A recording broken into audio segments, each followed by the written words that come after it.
Good afternoon. Thank you for joining us. My name is Raheem Thompson. I am the Manager of Public Programs and Special Projects at the Illinois Holocaust Museum. On behalf of leadership and the entire museum staff, I would like to thank you all for joining us for another installment of our Understanding and Confronting Anti-Jewish Hate series.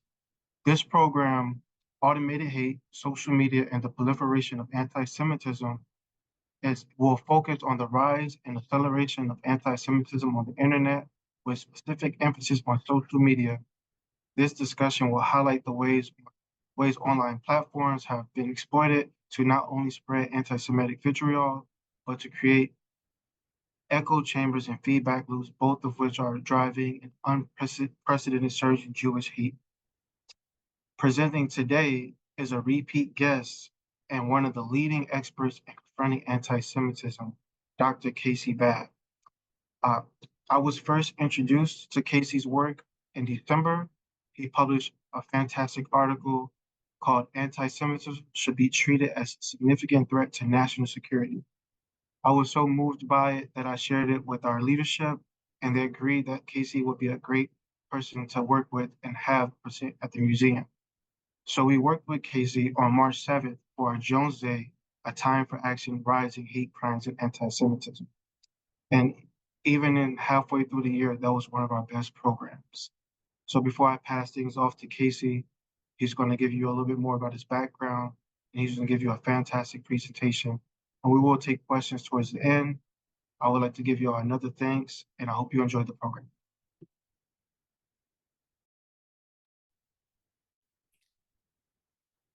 Thanks very much, Raheem.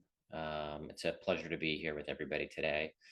I think Raheem gave you a bit of a sense of who I am and our experience working together. And in terms of my background, of course, I think it was shared on the screen there, but I'm a senior fellow with the Macdonald Laurier Institute here in Ottawa, and I work with the Institute for National Security Studies in Tel Aviv as well. I'm also a research fellow with our Center for Jewish Studies at Carleton University, where I also teach courses on graduate courses on terrorism. Before we jump in, I just want to start by thanking Raheem and Matthew and Kelly and everyone else who has given me an opportunity to speak with all of you today. As Raheem noted, this is the second time that I've collaborated with the museum, and the folks there, including Raheem, are the best people I've ever worked with, and I've had the opportunity to work with people from all over the world. So thank you again. And I want to thank all of you for joining me today. I was blown away when I came there a few months ago in March, and everybody was just so hospitable and so kind. It was unbelievable. And I had the opportunity to meet incredible people while I was there, including Simona Citron. I hope I've pronounced that right. Her support has been amazing since connecting in March. And I can't thank her enough for that and for introducing me to other people. There's really a terrific community of folks in Chicago and in Skokie that I love. So every opportunity I have to come in and to work with people in the community, in your community, I'm all over it. And conveniently, it is one of the few cities in the world with a direct flight to Ottawa. So that helps. And actually, this coming Friday, I'm doing an interview with some media in Chicago. So if this keeps up, I might end up, who knows, I'll end up living there someday at this rate.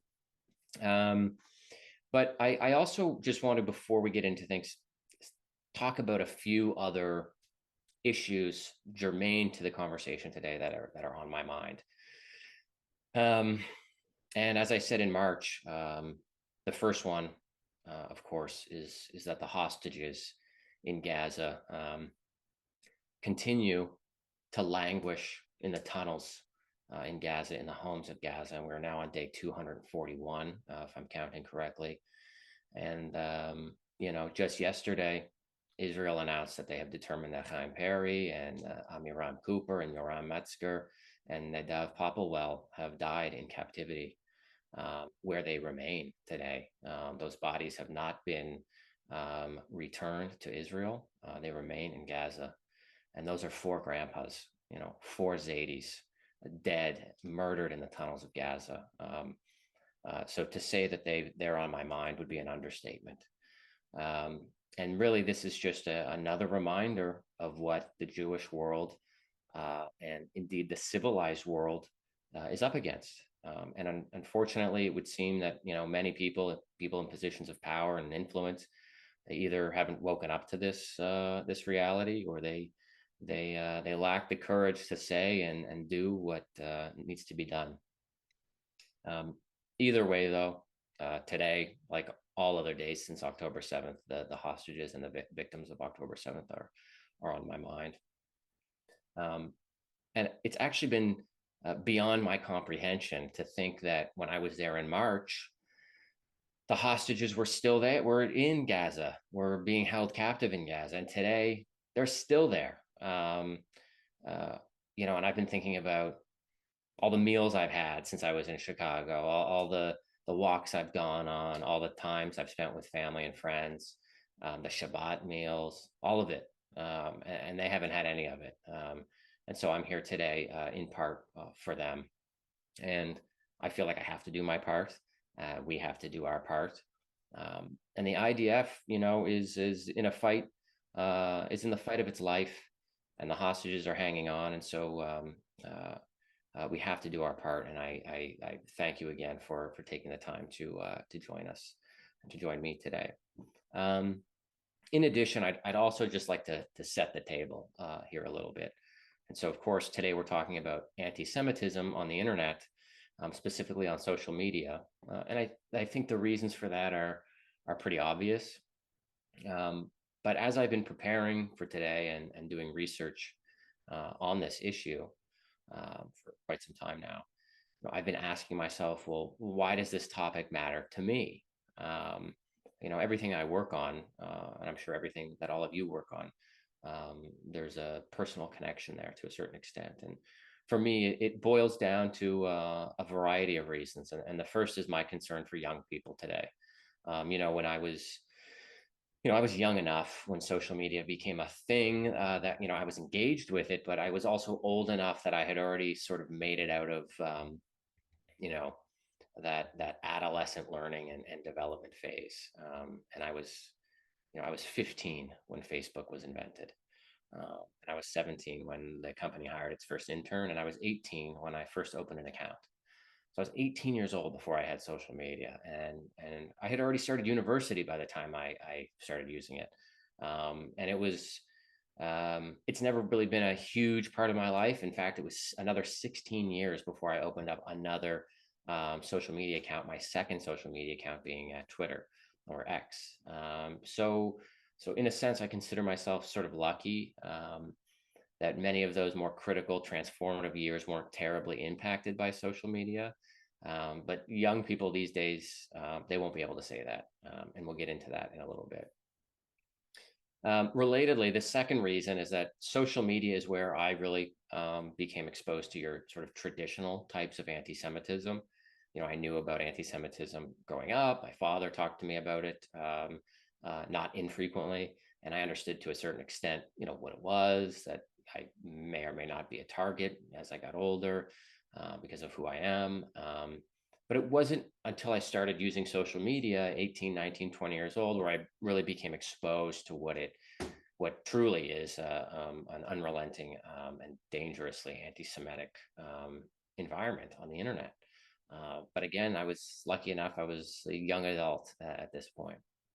And again, many young people will be exposed to Jew hatred these days at a much younger age. And still, these people, they typically lack any real substantive understanding of anti-Semitism, especially anti-Zionism, which is the most pervasive and, in my opinion, perverse type of anti-Semitism today. And I know this from experience. I teach graduate level courses on terrorism.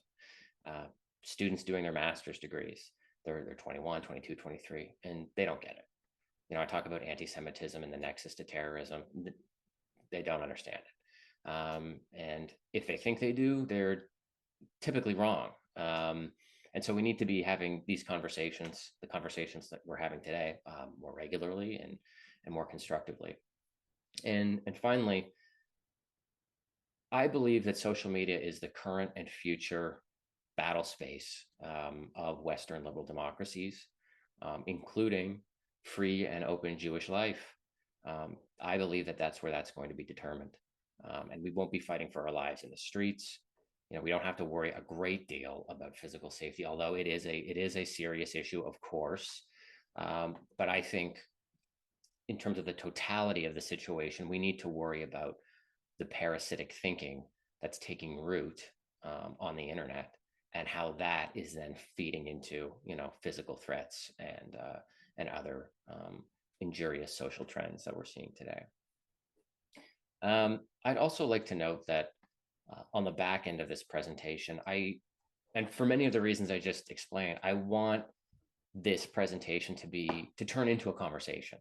I recently wrote online that the Jewish community, including myself, we need to start rolling up our sleeves. We need to start thinking more creatively about how to counter some of the things we're seeing online. We need to be more aggressive in combating anti-Semitism, because right now, and I think a lot of people would agree, this is the worst I've seen it in my life. And as I said in March when I was there at the museum, no one's coming to the rescue. Mark Zuckerberg, he's not going to fix this for us. Elon Musk isn't going to fix this for us. This isn't going to be President Biden or Prime Minister Trudeau. That they are not the rulers and makers of our future, despite the fact that many seem to believe they are. We are, and we need to start acting like it. And part of that is having conversations about tough issues. So I hope we do some of that today after my presentation. And in the spirit of that, I just want to note that Rabbi Lord Jonathan Sacks, who I'm sure many of you are familiar with, one of the great sort of modern Jewish thinkers and voices, he said that he spoke at length, actually, about a great Jewish attribute, and one which I think is very strong in other minority groups and minority communities. And that is our ability to remember, but not just remember, but to also take those memories of the past and lessons of the past and to use them in terms of how we build our future, turning lessons from the past into, what we envision going forward. And so with that in mind, I think we can build a better future, but we need to start by at least understanding some of what we're facing. And so I hope that my presentation today sheds a bit of light on that. If I may, Raheem, I think I'll just share my screen. And then if you could just let me know that you see the presentation, that would be great.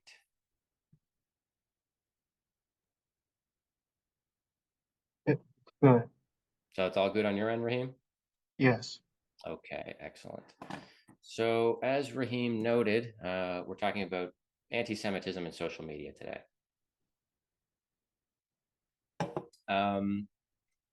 In terms of an outline, I want to keep things, I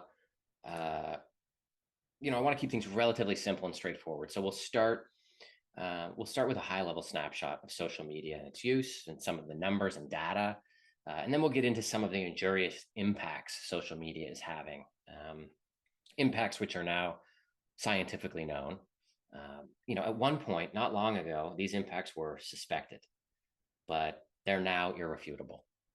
And from there, we'll get into online hate and anti-Semitism with some more focus on that before moving into some of the key trends I'm seeing take shape.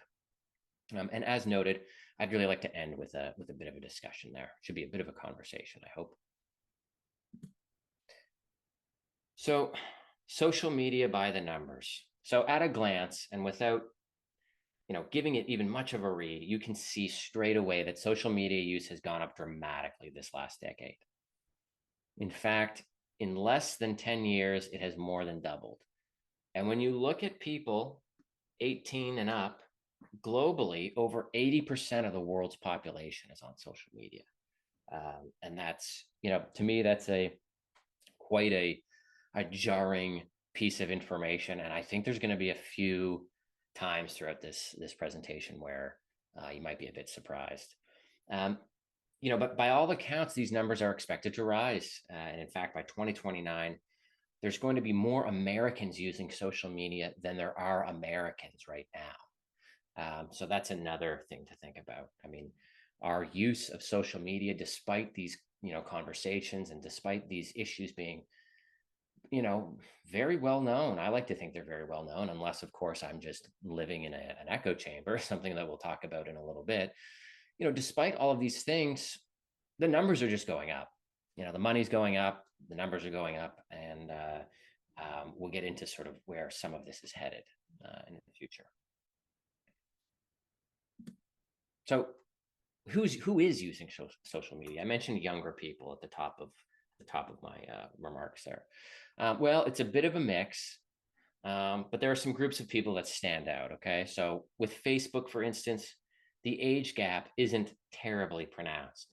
You'll see that 67% of people between the ages of 18 and 29 use Facebook, while 75% of people between the ages of 30 and 49 use it. 70% of people ages 50 to 64 also use Facebook. So there's a really a variety of people in terms of age who are using Facebook, and these are US numbers. And also in terms of men and women, it's roughly a 50-50 split. Now, when you look at Instagram, Snapchat, and TikTok, there's a massive difference. And with some of these sites targeting younger people, the popularity is increasing. So TikTok, for instance, stands out for growth of its user base. A third of U.S. adults, 33%, say they use the video-based platform, which is up 12 percentage points from 2021. So another piece of information that is, I thought was really a remarkable piece of information to think about, that a third of American adults say they use TikTok. And we'll talk a little bit more about TikTok and other apps as we go on. Another thing that really jumped out at me is the fact that nearly 85% of people in the United States, ages 18 to 29, use an average of 7 social media platforms. And that's, so likely Facebook, Twitter, Snapchat, Instagram, LinkedIn, YouTube, and Reddit. And they aren't just using a wide variety of social media platforms. They're spending nearly an entire workday on social media at 5 to 6 hours on average a day. And another piece of information, again, talking about young people, virtually half of 13-year-olds in America spend at least 4 hours a day on social media.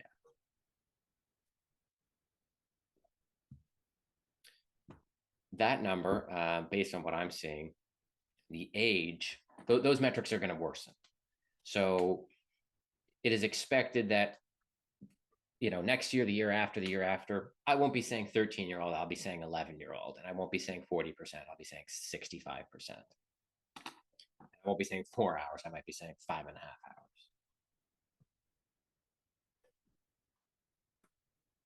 So the impacts, well, what is this doing? Well, aside from some of the major social things we're seeing, like increased political polarization, which I'm sure you're all quite familiar with, we're seeing measurable effects at the individual level. And collectively, when a great many people are affected by something individually, collectively, it will have cascading effects throughout society, culturally, socially, even, of course, economically. And in terms of national security as well. And we can get into that a little bit. But these include, increased stress and anxiety and depression among young people.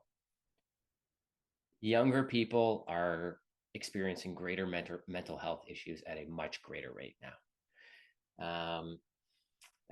Increased likelihood of eating disorders and body image issues, particularly among young girls.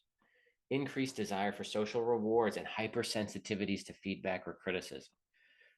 I don't know if it's just a product of me getting older and working with students or even interacting with people in the community. And I say to myself, God, people are sensitive these days. I can't take criticism. Well, there might actually be something there. I mean, that might actually be true to a certain extent, largely because of social media. And importantly, and this is more in my wheelhouse, actually, there's a measurable increase in risk when it comes to political violence and social disobedience.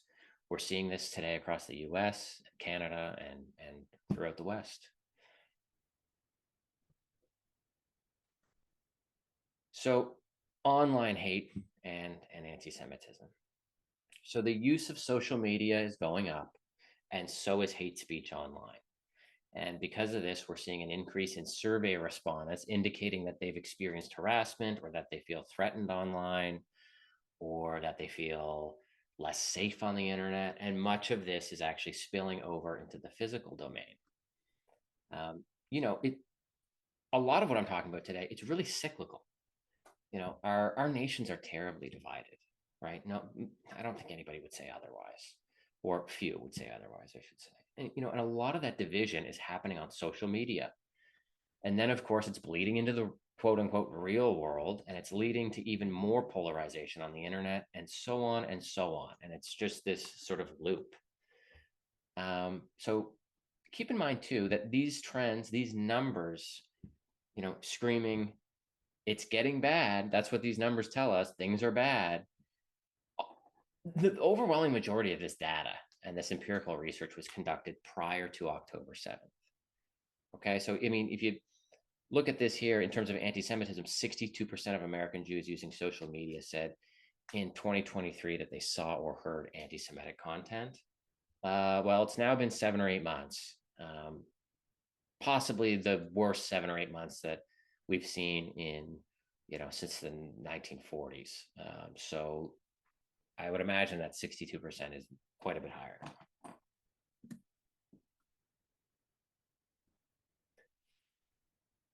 Hate spreads faster.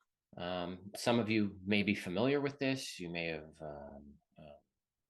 have had a hunch that this was true, but there's data out there that proves that nefarious content, negative content, moves faster. And so we know social media use is increasing, and we know hateful content and anti-Semitism on social media is increasing. But why? Well, it's because a lot of these platforms are actually designed to incentivize hateful, harmful, and controversial content. It's literally part of their business models. These aren't, altruistic companies that are, that have just been exploited and taken advantage of by, nasty people on the internet. No. These companies have made it so that this type of harmful content is actually good for business. Mis and disinformation also spreads faster on social media. This has been empirically shown. This is the research backs that up. And subconsciously, and people know this, I mean, you feel it when you're on the internet, right? Like you feel it when you're on social media that it's negative, and in some ways you can't really remove yourself from it. That's exactly why when you go on Twitter, you go on X, it's as we say, a dumpster fire. It's nasty. It's a constant stream of news and information, and then it's layered with hateful and misleading commentary. And we know this, and we continue to engage and eat it up. And like I said, it is actually part of the business model of these platforms. They want divisive content, and they want harmful content, and they want lots of it. And they want lots of it because they know, and the data supports this, that people remain more engaged. They're on social media longer when they're engaging with divisive, harmful content. It makes the money. At the end of the day, it makes the money.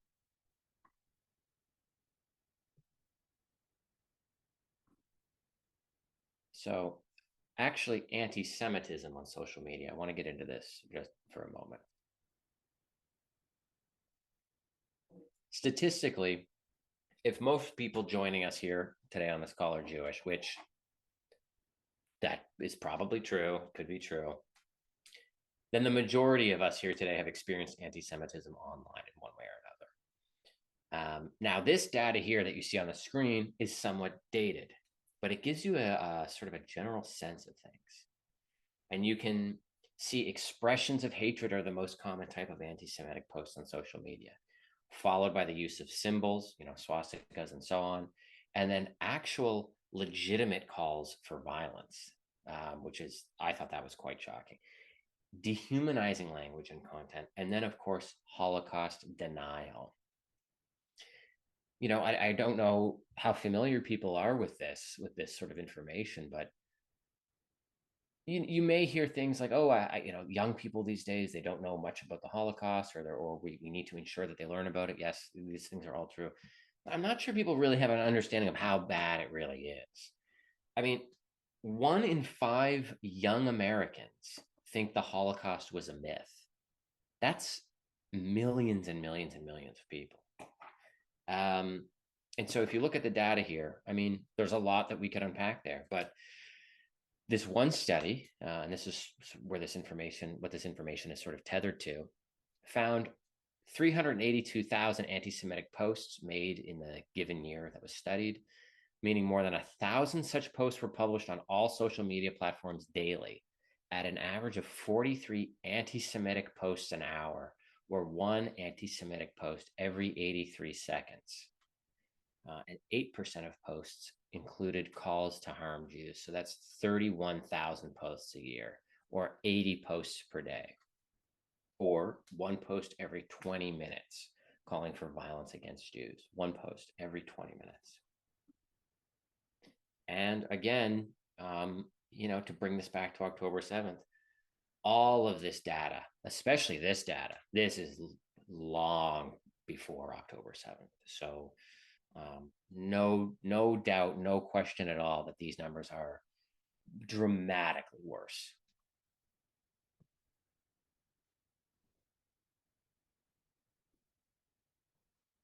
So speaking of October 7th, I thought it was necessary to include some information here on that. So anti-Semitism in the US since October 7th has increased between 300% and 400%, according to the ADL. In the 3 days after the Hamas attack, the absolute number of anti-Semitic comments on conflict-related YouTube videos increased by nearly 5,000% when compared to the previous 3 days. And there's less and less moderation, certainly less moderation done by human beings on platforms like X. And that this is leading to a massive spike in anti-Semitism, and numerous articles, even long before October 7th, but shortly after Elon Musk took over, noticed and highlighted a surge in anti-Semitic content after his takeover. And so I really do suspect that the figures are much worse on that previous slide. I suspect they are much worse now, but without the actual data, I can't be sure. But we are seeing some figures that lead me to believe it's probably true that it's a lot worse now. And on the conservative side of things, it's I would say it could be twice as worse. I look at what we've seen since October 7th in the real world, right? Children dressed in Hamas clothing. This was in Canada. The burning of synagogues, the shooting of Jewish day schools, numerous terrorist attacks globally, campus protests, which have included the assault and prevention of free movement of Jewish students on campuses, and so on and so on. That's in the physical space. Online, it's worse. I mean, the content that I'm seeing online, it's beyond.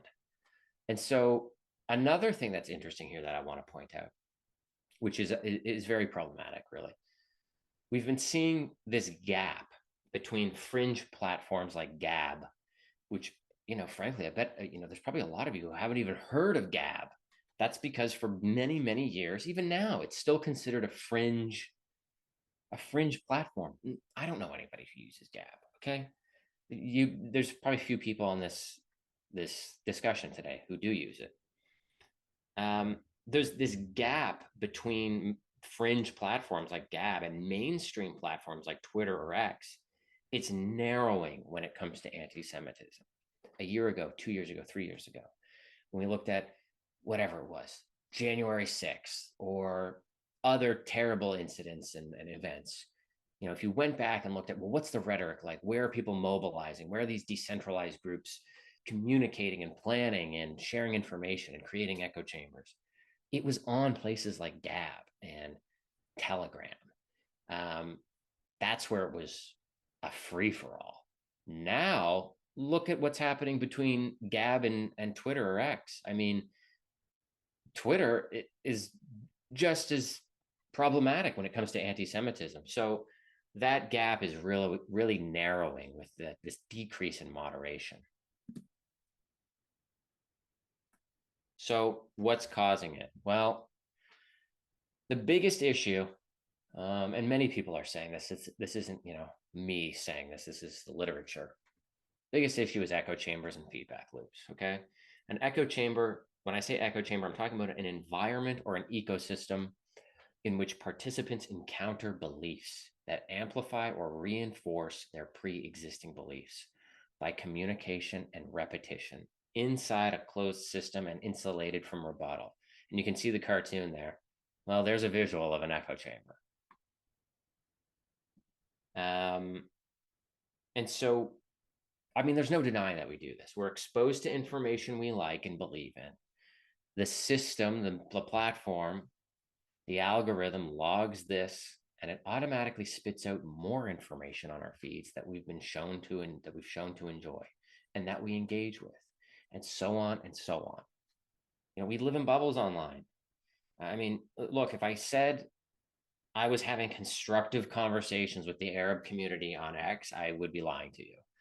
I'm no better with the echo chambers than anybody else on here. I do try to engage with people that have a difference of opinion, and I try to keep things diverse. But the system doesn't want that. It again, it is inherently designed for that to not happen. And I also think it's important to note, and this is actually a key piece of information. I found it and continue to find it shocking, but it's also almost sort of comforting in the sense that, or reassuring in the sense that, we're not losing it. This isn't everybody in society is anti-Semitic or is controlling the information space.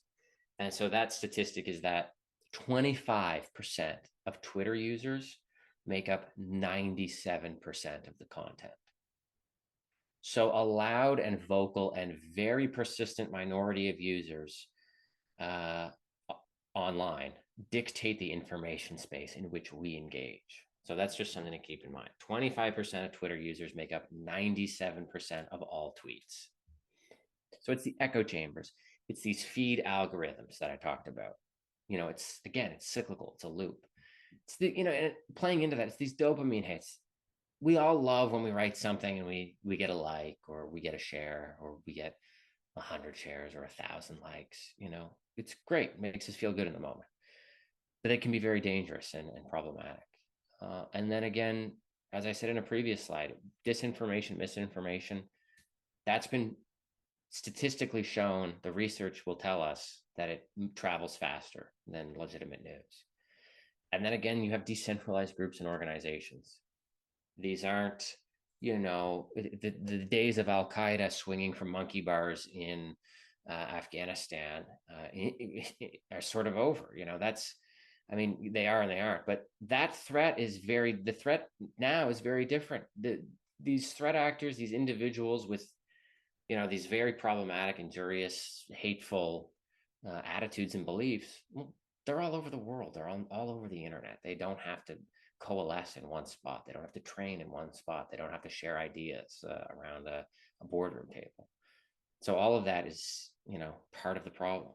And then, of course, there's limited oversight and responsiveness. This is a free space, right? And so how do you balance limiting free speech with cutting down on things like anti-Semitism, right? And then again, oversight and moderation, that's bad for business. That's precisely why companies like X under Elon Musk are moving in the opposite direction.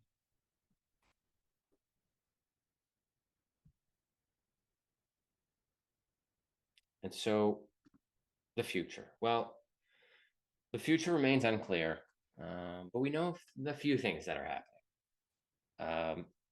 The first is that big businesses are really exploiting and capitalizing on our addiction, and it is an addiction to social media. It's what it is, and it's not that we're just using it too much or that young people are on it too frequently. No, research is showing that young people children are literally addicted to social media.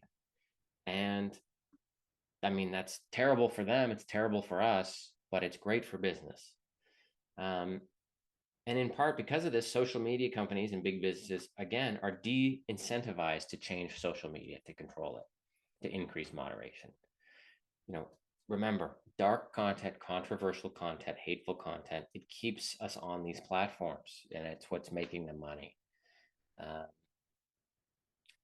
So in that sense, it's increasingly corporatized. There's no real visibilities on effective controls. In fact, a recent study by Nature, one of the world's more reputable scientific journals, found that you can't have your cake and eat it too. You can't seek to control social media and cut down on free speech while also ensuring free speech and openness on social media. You can't have it all. So then what do we do?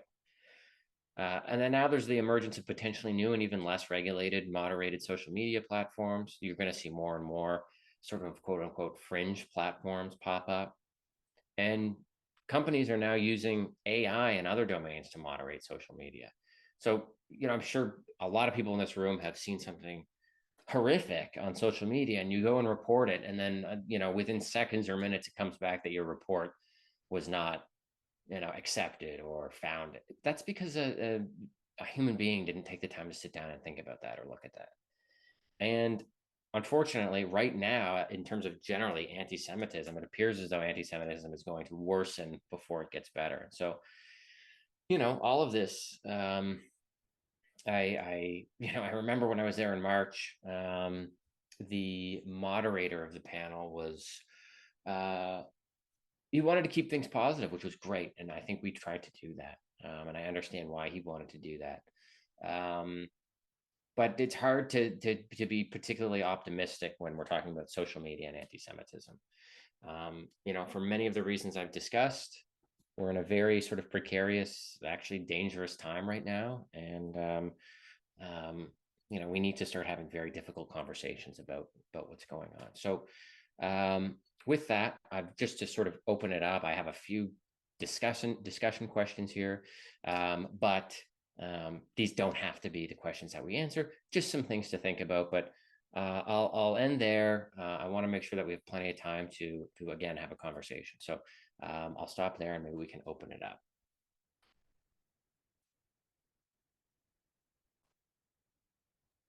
Yes, Casey, you can take the questions from the top. Okay. Let's see here. Raheem, I want to stop share. There we go. And sorry, Raheem, did you say, are there questions that I should be looking for? Oh, here, Q&A. Okay. Got it.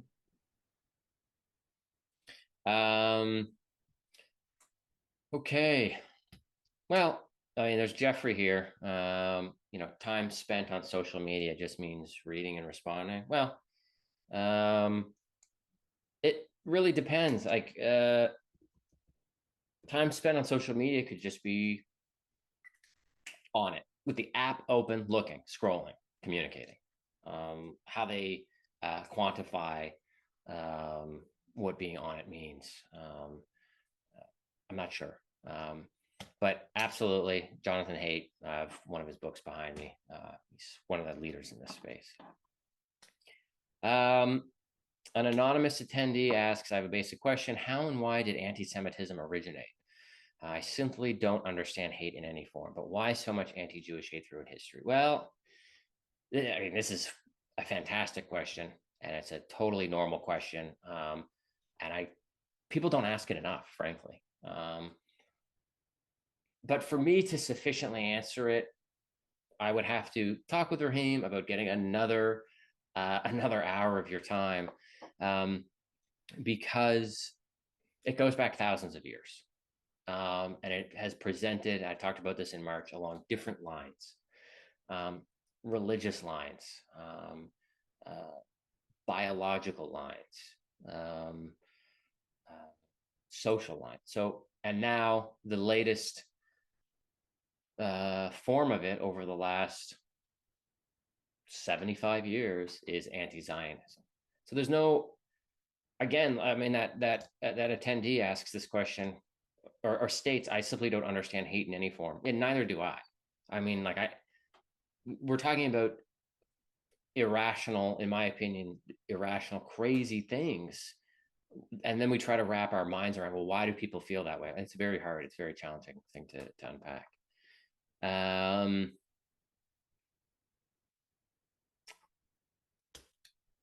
Raheem, I'm just looking for other questions here.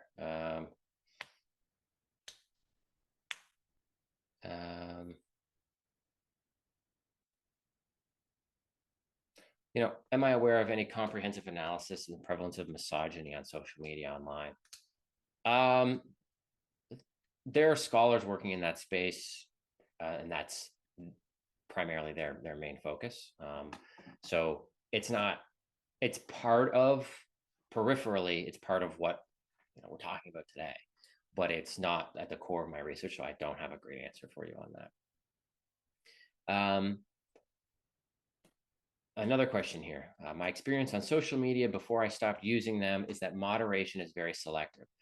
Moderators allow some objectionable comments, but not others. Misogynistic and anti-Semitic comments are allowed as personal opinions, while racist comments are removed immediately and posters are reprimanded.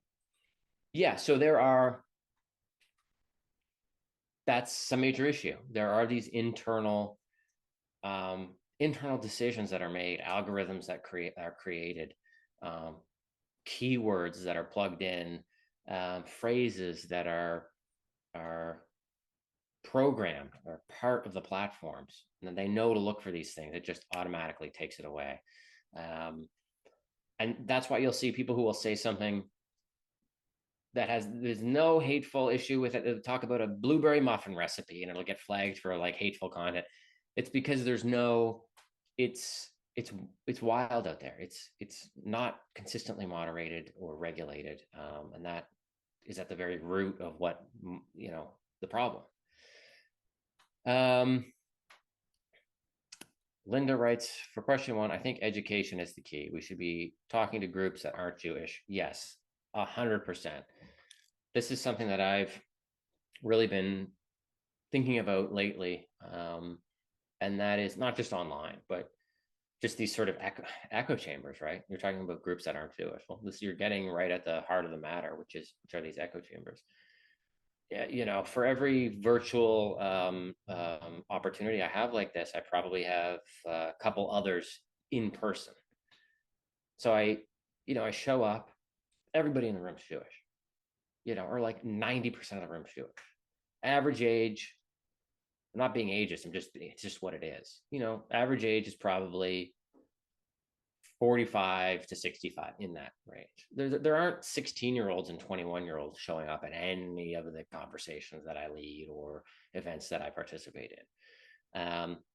Certainly not people of other faiths or ethnicities or there's really a lack of diversity there. And so, as I wrote recently online, we have to find a way around that if we're going to make any substantive sort of ground.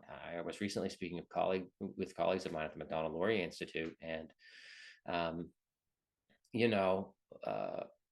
Canada has over 1 million people from India who are of Indian descent.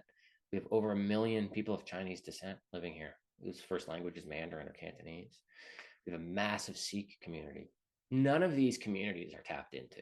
Like, we don't do anything with any of these groups of people. So we really should. They're valuable members of the community. They have their own robust and thriving communities, and we need to find a way to start working with them instead of it just being sort of, Jewish voices.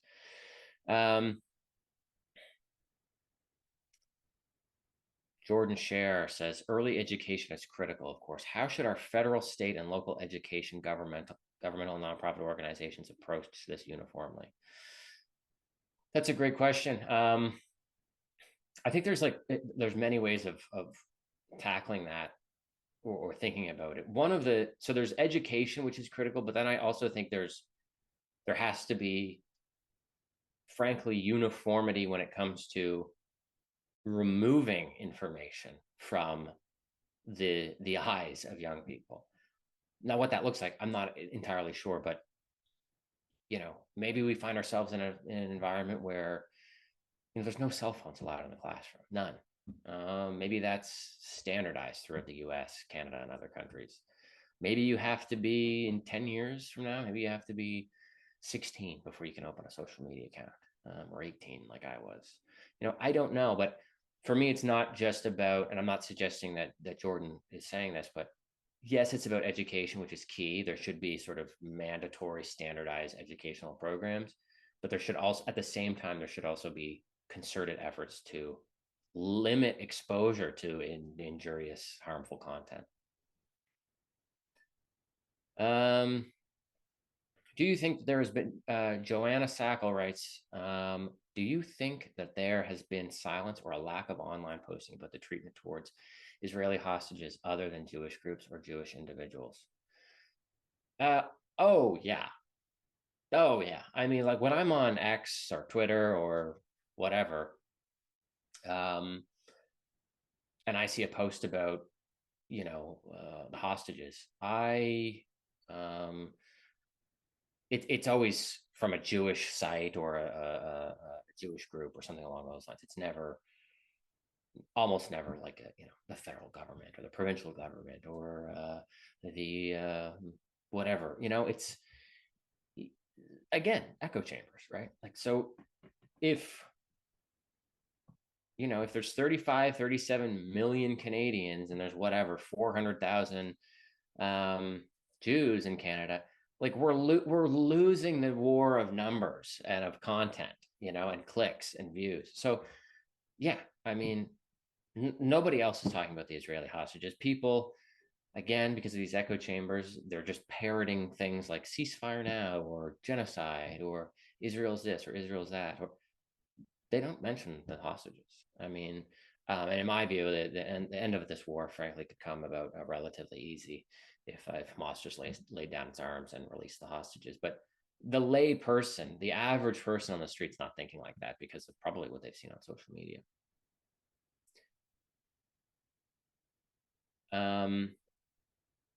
Mike Fink.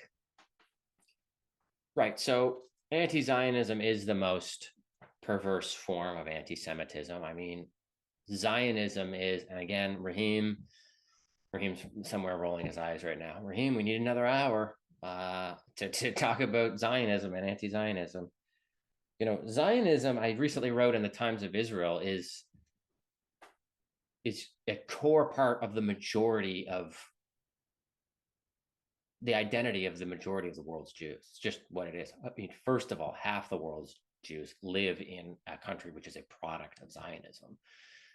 There's not too many anti-Zionists living in Israel. There's just not. And the ones that are typically find a way somehow to get people's attention on social media. I wonder how that happens. There's also not that many Jews outside Israel who would consider themselves to be against anti-Zionism. It's just what it is. I mean, there's data out there that speaks to that. This is at the heart of the identity of the Jewish people, the story of Zionism, the story of self-determination. It is this beautiful, historic, wonderful success story of re-indigenizing a people in their native ancient homeland.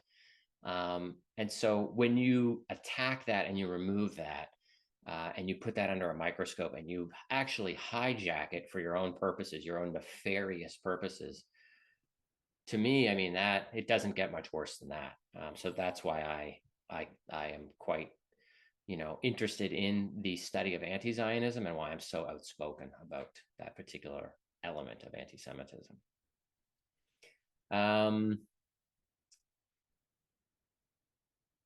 Do you have experience with strategies that can combat the social media problem? I don't, but it's something that I want to start. And I sort of alluded to this at the top of our conversation. I want to start moving away from talking about things to actually testing things, implementing strategies, and measuring impacts. So whoever asked that question, that's an important question, and you're right on the money.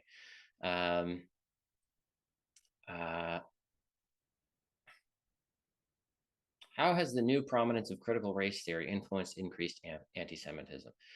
Jews are cast as oppressors and colonizers, while Palestinians are oppressed people of color. Yeah, I mean, I haven't really thought about the critical race theory side. I haven't really connected critical CRT with the way that people view Jews as white oppressors and non-Jews as not that.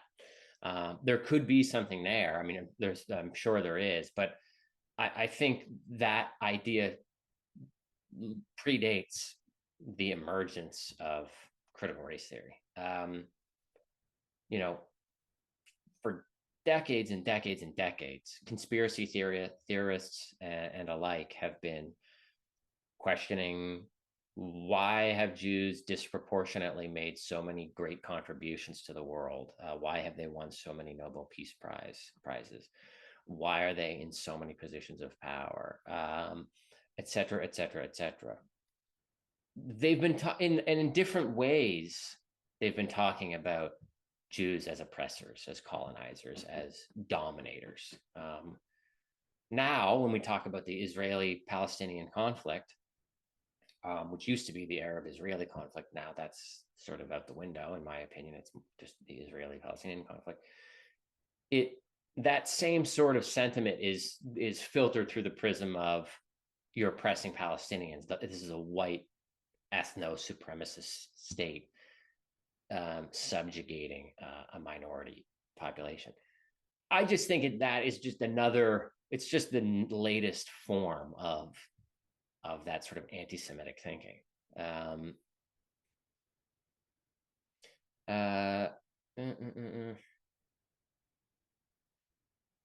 I'm just reading here. Is there any data from Andy Goldstein? Is there any data that identifies similar data to talk media? That's great. I mean, I don't know. I haven't seen it. I think that would be really difficult to get because, a lot of media, those internal meetings, I bet they're pretty spicy, but I think it's very unlikely that we ever get any substantive sort of inside look at what's going on there. Look, just anecdotally, like I'll be honest, like I don't get a ton of calls from the media. I do media every week. Typically, they're not center or center right media. Typically, they're center or center right media outlets. The biggest media outlets in Canada, the CBC and CTV, they're not center left, they're left leaning news outlets. They don't call me, they don't call people who say things like me. And so how they're determining who to pick and what, if executives are actually being explicit in issuing directives, don't bring anybody on who would say this. Let's focus on people who would use this message or who would be good for business. I don't know what that looks like. I mean, they're not. And then there's like this sort of, I don't know how to think of it, indirect anti-Semitism, but these outlets aren't parroting anti-Semitic narratives in and of themselves, but they are omitting our voice. And so by doing that, they allow anti-Semitic thinking and hateful thinking and really bad thinking. That's what it is at the end of the day. It's bad thinking. It's stupidity to take hold. And that's why when you watch many of your favorite news programs, you're getting the same people over and over. You you'll see somebody and it'll say what academic institution they're from, and you know what they're going to say before they say it, and that's because that's what they want. So I'm going on a bit of a tangent here, but I don't have any data on that, and I don't know. I don't think we'll ever get data on that. But Raheem, I don't know if there's any other questions. I'll speak to this very briefly here from the anonymous attendee.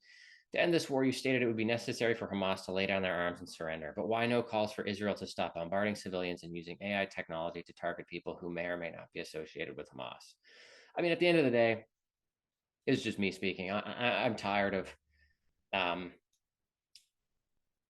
Israel's neighbors starting wars,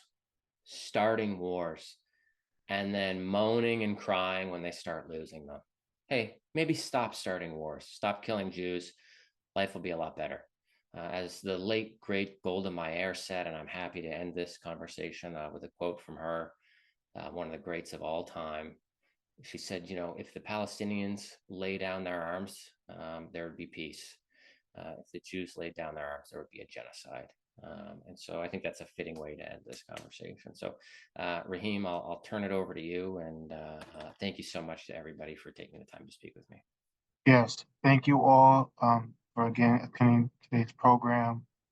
When you have a moment, please fill out the survey when you exit, and please check out our upcoming programs on the website. Thank you again, and we'll have more online programming in the future. Have a great day, everyone.